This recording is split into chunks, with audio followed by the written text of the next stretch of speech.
Dave, I'm referring to you. Come on up, Dave. All right, okay.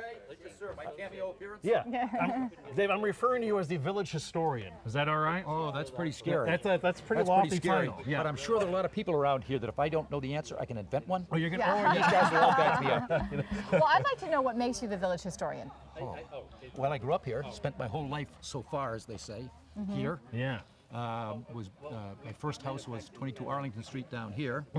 Beautiful. And then for 40 some odd years, we spent time in the family homestead on the other side of the cove, right on the cove. And 2 years ago, I moved back there to the yellow house. Oh, no kidding, man. Oh, that Walnut? yellow house Yeah. right there? Yeah. Oh, So, lovely. here. So, Dave, I want to say thank you for all your help very welcome. with the research and everything for the Annisquam Village timeline. There was one thing in particular that you said to me when we started working on that together that stood out, and it was that your ancestors the ancestors of the village had the foresight to conceptualize the village concept and really drive it home, and then work to maintain that concept. Can you just talk about that a bit? I'll try to, yes. So many generations before mine, a lot of people started to do things, I guess back in the 30s, when the village hall was up for sale. It had been used as a sale loft, and before the church. 3 ladies and I guess a gentleman put some money up, and it was about the time when kids were roaming around, didn't have a place to go, so they bought the building. And later on, back in the 50s, the schoolhouse, when it was closed up as a schoolhouse, became available, and across the street, Dr. Andrews, who was a dentist here, bought it for $1. And then the firehouse at the same time became available, was no longer used as a firehouse. So that became available. So people have always come together to try and bring this place together. Right. And memorial wood was donated to us, so the alongside Washington Street on the other side is all the woods behind the stone wall. That was for World War I veterans. They have a memorial there. Interesting. No kidding. Oh, I didn't know Yes, that. yeah. We were just talking about World War I. And so, and another group had put together Squam Rock Land Trust, which is Lighthouse Beach. And another group got together and for Cambridge Beach. So there are all these little associations, and people work together. Yeah. And it's not like the city or the state did anything for us. These are people who took their own money and their own thoughts and said this would be a good thing to do for the community. Right. And were there many veterans in this, in this community? Yes. Yeah. World War I had at least, 4 who passed away. That's whose a lot memorials for over a there, yeah. and for a small village like this. And so, Right. yes, my grandfather was in World War I as well, and so there are a lot of people here. Right. And I don't know whether it's been Gloucester's tradition always to take part. If you look at the Civil War, at even Revolutionary War, people always, and I don't know during Lot my of time, service. of course,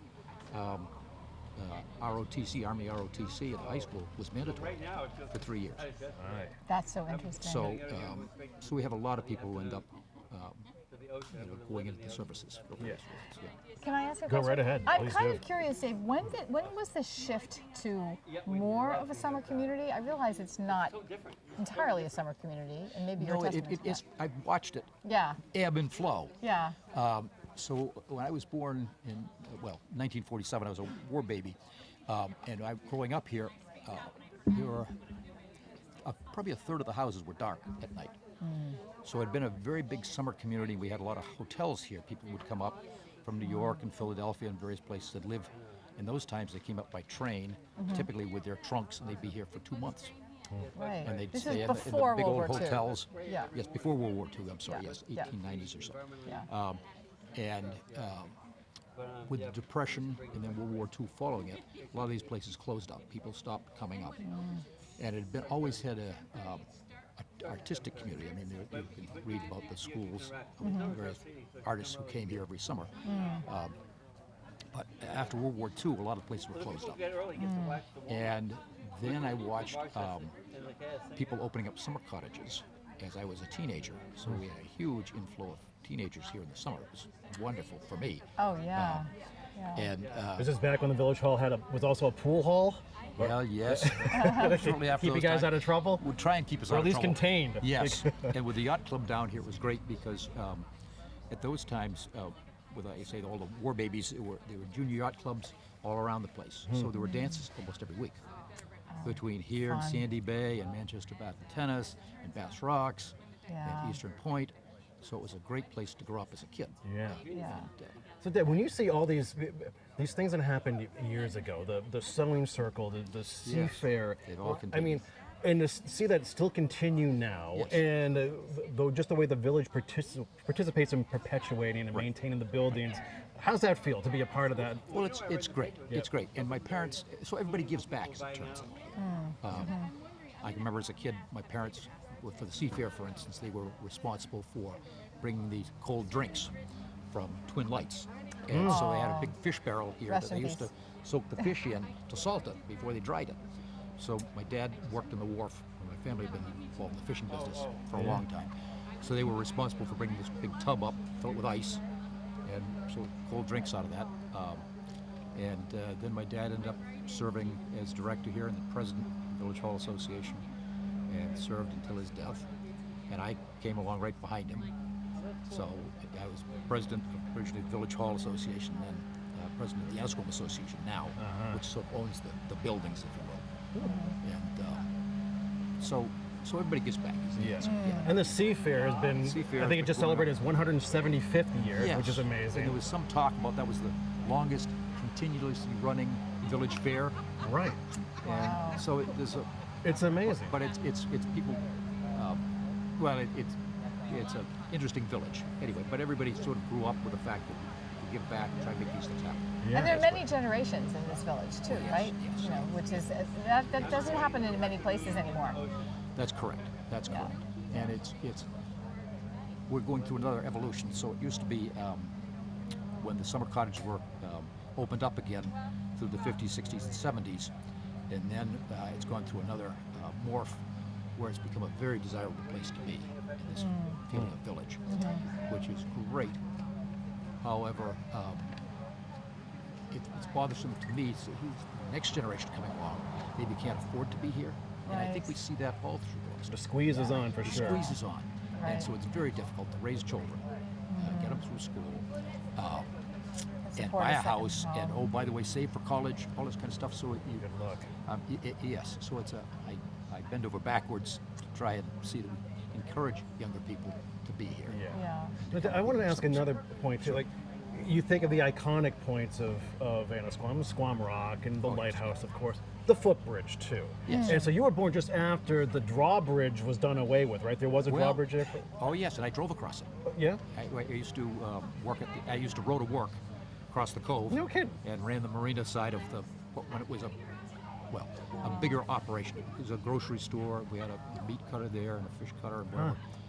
And so I ran the docks. And that's where I met my wife, actually. I row across. What was the she age of doing? 60. Was she working there? No, her family had a boat. Oh. She was a doctor, and they came up, and I was helping the boatman, and there were these 4 beautiful young ladies in 2-piece bathing suits. And I was, That's but great. going back to your original question was Yeah, about the footbridge and the drawbridge. yeah, so and- I actually drove across that as a kid, and I think it was not until I went to college that they closed it down and made it become a footbridge. And it was quite a production because my dad was president of the Village Hall at the time, and so we were trying to campaign to get another bridge put there rather than just having it taken out. And the state came back, and I have the drawing somewhere in the attic. We would take 2 ways of Washington Street. They were going to have to funnel it down and take out half of Bridgewater Street, Really? and it was going to be a concrete structure and to be a certain height and whatever else. Oh my gosh. And everybody here said, we can't possibly do that. No kidding. So they went back and said, well, can we possibly build just a wooden footbridge? And the state said, well, we don't build footbridges.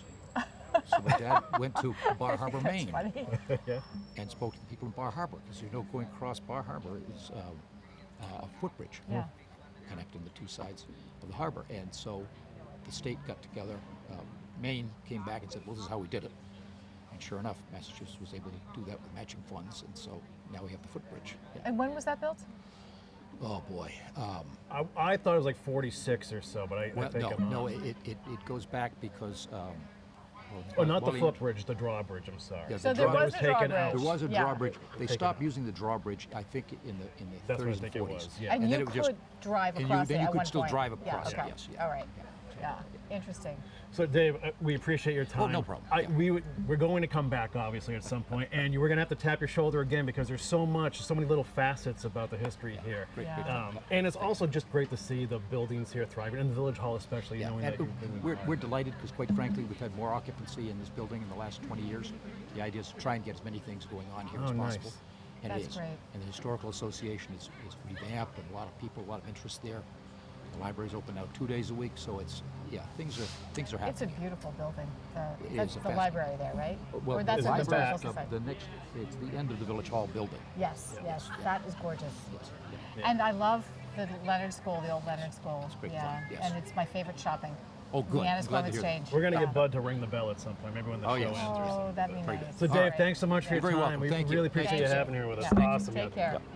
This episode of Cape Ann Today is brought to you by Bank Gloucester. Start here, get there.